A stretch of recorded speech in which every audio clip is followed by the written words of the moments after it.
We're back on Timeless Performers with another Timeless Performer and artist who I think is 18 instead of, I don't want to know her age because I think age doesn't matter. Her name is Caryn Landauer, and she is actually Ruth's daughter and partner in Landauer Art. Am I correct? Yes. Mm-hmm. Now, Caryn, when did you start loving art? Ever since I was a child, I started off with photography when we lived in New York. And how long did you guys live in New York? About 10 years. 10 years? When I was in 3rd or 4th grade, I was carrying around a little box camera, taking pictures at the school, and got my first little Xerox, or whatever they called it back then, copy in the library. So I thought I was so proud of myself that I got a little book in the library that you know, people could thumb through, and I was always doing a lot of collage type of work when I was young, and but I've always done some kind of art. Right, you know, when I was in school, it's funny because my art teachers wanted me to be structured, and I always thought outside the box, especially in high school. And I was what you call, for many artist, a doodle artist at first. And I don't know if you know, Jimi Hendrix was a doodle artist. No. And I actually represented some of his artwork. Oh, neat. And they were all doodles, and very colorful ones. And I see that you love color. Yes. And I see that this piece is also on, you have artwork as far as your jewelry, as far as your vest, right? Mm-hmm. So you really capture your artwork and you wear it. You wear wearable art. Yeah. Well, I do a lot of networking, so I get invited to do a lot of vendor tables and exhibits and talks all over the place. So then I got this done about 1.5 years ago. Right. And you know, I guess going along with the prints that we started doing, we were doing a festival, and we had to paint oil-related products. So, so I had my mother I know a lot of oil men that would love to have this. I've sold it. Walking around with this gets me more business than anything else. People stop me, men and women, just because of the colors. Right. And so that kind of we didn't have time to create enough actual oil rig paintings, you know, acrylics. So we had this done we call it a fusion between original and digital. So it's a fusion between original and digital. This is a digital picture, isn't it? It's a digital. It's one of my mother's beach paintings, and then it's it's a fusion between original and digital. Now you brought some other pieces to show us today. Now can you tell us a little bit about this piece right here? Yeah, what we did, this was for a custom piece for somebody, so this is actually a metallic canvas that we started using. I have it still in plastic, but what the customer wanted is he wanted this exact size, but he wanted a metallic. So this is about an 8x5 or an 8x11? By 10? Mm-hmm. Okay, let's look at this one. This is really beautiful. Can you show this one? Yeah, and then this is also, you know, one of our digital type of, you know, prints too, which is with the digital matte and digital fillet on it. Now, what would this run if I wanted to buy it? It all depends. So this is a mounted. This is on mounted. So this is $74 if it's mounted canvas. So you don't have to put this in glass. But that is only $21 because it's just like a photo print. So it depends on the medium. If it's a G-clay print this size, it's $60. Right. So it really depends on the medium. Tell us the difference between a G-clay and a print. It's a fine art. It's a lot of people, I have to explain this to people a lot of times. The difference between like a fine art, this is, you know, archival ink. It's, you know, coated with the UV protectant on it versus, let's say, a canvas transfer, which you can get done in many places. Generally, those will start fading at some point. It's just a different material. It's different ink. Right. So I know that the ones that I did with Jimi Hendrix, the originals were one thing, but the G-clays were something else. And then I got the license to do the T-shirts with a hologram.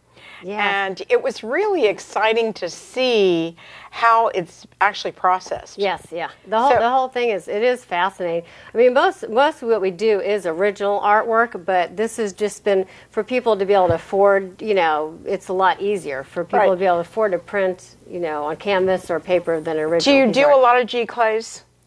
Yes, but not as much as the original artwork. Right. Yeah. Right. So is there a series that you've done G-clays with? Mostly the oil rigs. Then we also have, like, we have a flower print over there. That's a G clay. I've sold that one many times. The original is a 4-foot by 5-foot painting, Right. And that's like an 18 by 24. When you decided to do this, how long did this take to do? Well, the original painting is a beachscape, so it's something that we went to the people. I have a very close relationship with people that do a lot of graphic designs, and Right. so they love coming to our studio because we have so many unique styles and colors there that Right. it looks. We've decorated people's homes with. It looks like there's 30 different artists because we change our color style, our scheme. We have anything really from little 5 by 7 inch pieces to 5 foot by 7 pieces, and they look. Everything is so individualistic. So. Have you done shows where you've done like Homoramas or Best of the West or anything like that? I've done a lot of different shows, yes. And did you find with those shows that they buy the whole? You know, my mother was really. She was in her 80s when they built her house in Cincinnati, and she was a ranch in Best of the West, and I mean they did all the walls. They did everything, yes. You know. But she bought the artwork, she bought the furniture, she bought everything. Have you ever done one of those where they just buy everything? Not like everything. The artwork. Everything. We've had people paint walls once they buy our artwork, putting lighting in. We've sold, you know, several different people. We've sold, you know, 10 to 12 to 15 pieces in all different sizes. Have you had people that have called you up and said, "I want you to decorate my house with your art"? Yes, yes. We had one client about a year or so ago, and his friends could not understand why he was buying art from the same artist. You know, well, basically there's two of us.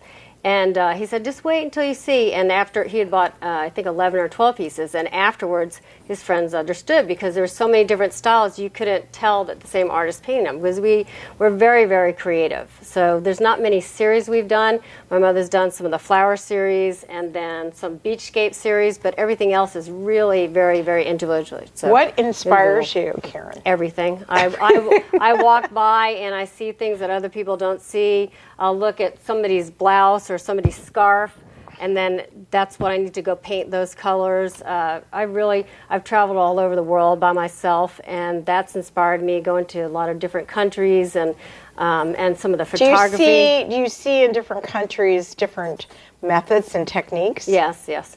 But when I was growing up, I took some art classes, but I kind of, coming from my mother and her identical twin sister and my brother and my cousin, we had so many artists in the family that I guess I just want to create from what was inside of me instead of somebody telling me how to paint. So that's right. I think that, remember when I told you about my experience with my teacher, I'm glad I didn't listen. Yes, yes. I'm glad that I believe that there's no mistake. Like I said, there's no mistakes in art. That's why pencils have erasers. Yes, yeah. That you should think outside the box whenever you're creating. And I love colors because I think, number one, they change your mood. Yes. They make you reflect. I mean, right now in my studio, in my kitchen for our cooking show, the walls are red. Oh, that's nice. Yeah. And they're this gorgeous new tan.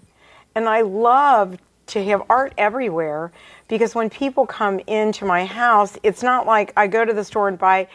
These are friends of mine that have created all this artwork. So it's like walking into an art gallery in a sense, but you're living with that art. Yeah, that's why I enjoy our studio. Sometimes people will come in, I call it a studio showroom versus, you know, a regular gallery. But we come in, there's so many pieces to look at. So sometimes people get overwhelmed and other people are kind of more on the lines like I do. I just sit there and I look at everything, and sometimes I don't care if anything sells because I love looking at it all. We have so many different colors and styles that I don't know. But going back to, I guess I've always painted kind of what's in, so sometimes we'll do classes, and we want people to paint what's inside of them. We don't want them all painting the same thing, because that's not what we do.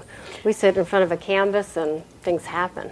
That's right. And I mean, you know, when I was teaching decoupage and all these different formats, you know, I have to tell you a story when we come back after these messages, but can you give your website out, please, to our audience? It's landauerart.com, so it's LANDAUER art.com, and we are in Spring Valley, and we've been in Spring Valley, Spring Branch area for 16 years. Same location.